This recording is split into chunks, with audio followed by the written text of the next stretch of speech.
So we are starting to wrap up lambing of 2025 right now. We're in this last little period where all these ewe lambs are all hitting a year of age.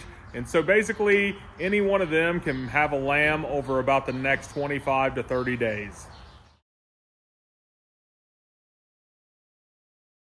And so we've been able to produce a lot of replacement Suffolk ewes this year. All the ewes that have been bred to these new rams so far has basically produced us ewe lambs.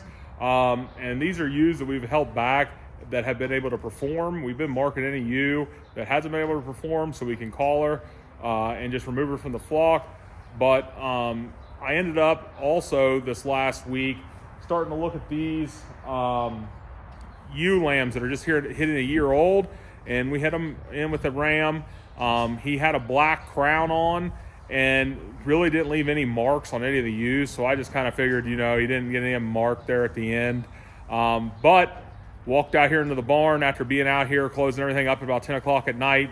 Got back out here again about 5:30, 6 in the morning. And one of these ewes was laying there next to a lamb on her side.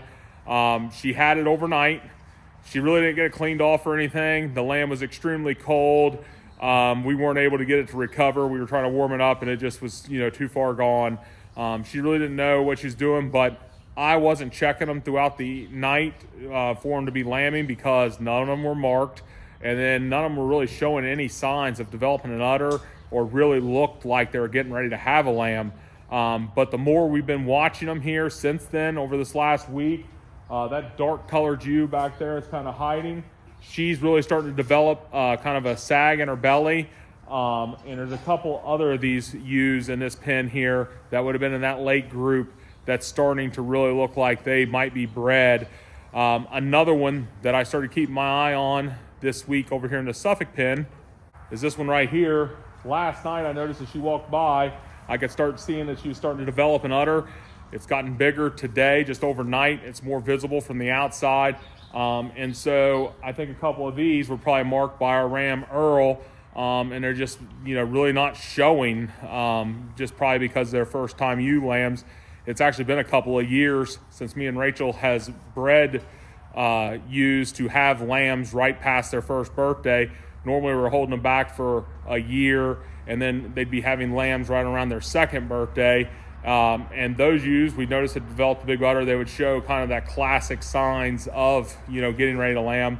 But these ewe lambs are kind of throwing us for a loop right now. So we just need to keep an eye on them. And since the lambing has been so spread out, things haven't gone the way I wanted them to with getting my creep area set up. So that's what I'm going to work on today, is getting a new creep area set up for these crossbred lambs over here on this side, and then getting this ewe and her ewe lamb in with these other Suffolks that had already lambed. So we've had these bottle lambs separated off on the side. These three, we feel they're big enough now they can be joined in with the general group of ewes with their lambs. But like I said, the problem is these late ewes on having their lambs, and with none of them marked, I don't know when any of them are actually due based off the dates. It's March 8th today, and I think they can have lambs all the way up to April 11th. I don't know if we're going to have time to get the vet in here to get them sonogrammed or not based off our schedule and the stuff going on. So what I want to do now, just to make the best of what I'm working with, I want to go ahead and get these bottle lambs and ewes moved in with that other group.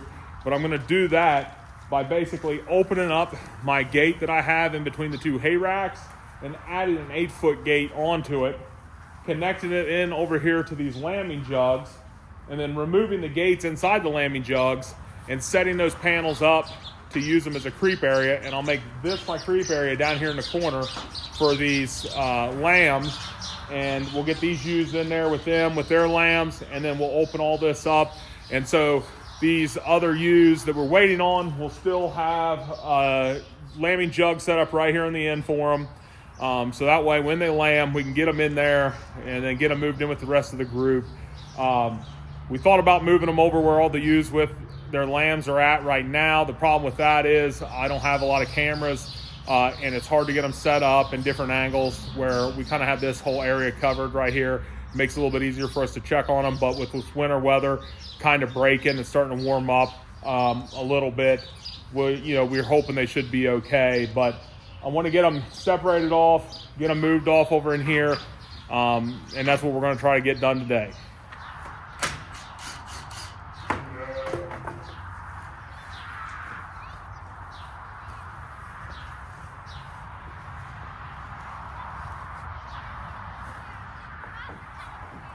The other end, I'll work on this one.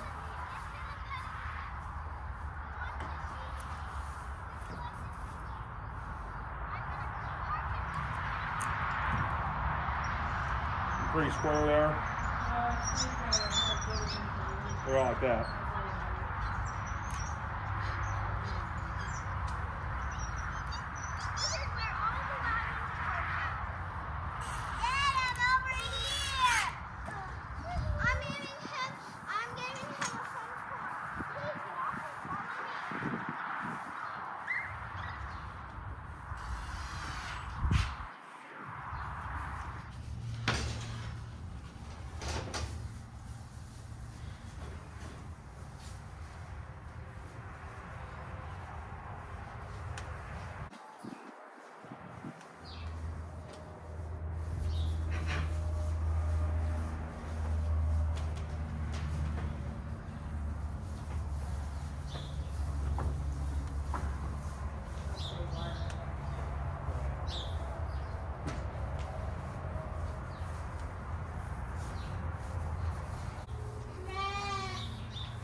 Scoot.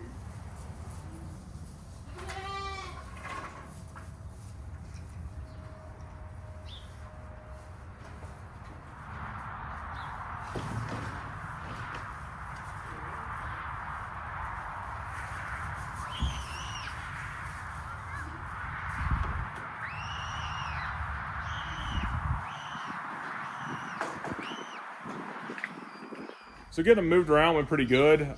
We went ahead and hooked everything up before we moved these ewes out. I just wanted to make sure that everything was going to work kind of the way that I wanted it to and the way I thought about it. I got some chains on that gate out there holding them together, but I also got it wired to a cross post. So those gates can't slide and basically make a choke point for any lambs. But there's only one wire holding it together. The rest is by the chains. Makes it a little bit easier on if we got to move a ewe out of one of these lambing jugs into this pen with the rest of them. So what I want to do now, I need to disassemble my waters and feeders here, these brackets, get them off. I'm going to take off these two gates. I'm going to remove those two front doors to these two jugs, take this barrel out, and I'm going to use that wood 8-foot gate that was up here holding in those bottle lambs, put it across there so we have an 8-foot gate across, and then I'm going to turn that one upside down to use that for the entryway into this creep area for these lambs.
So I ended up moving that panel down here. It's flipped over. I like the way it's set against the ground a little bit better here because that's that 2x4 that I made. And so it sits about 3 inches off the ground. And I just kind of like how it sat. And then that overlapped a little bit more when it was opposite. So what I ended up doing, putting it down here at this end, make it a little bit easier. Hopefully like a straight shot for those lambs, you know, they won't get down here and bunched up in one corner. But then also, because I'm sure a ewe is going to get in here, I ended up just using that hanger I had still, dropped a rod down through it, and wired that panel to the rod. That way this whole panel can be taken apart real easy, super fast. I can just pull that pin if I need to and open the whole thing up without having to drop any wires, and that should make things really convenient if need be. But I got this set up. I'm gonna sit here for a little bit, probably about a half hour, and just see if any lambs come in or out. I'm not gonna put any feed or anything like that in here right now. I will this evening get the lambs some, but Rachel just came out and let me know that in about an hour, we got some people coming to look at some rams we have over at the Bank Barn. They came down from Northeast Ohio. So we got to get over there in about an hour. So I'm not going to have time to keep an eye on them, make sure these ewes don't tear it down. So when I get back, I'll do that.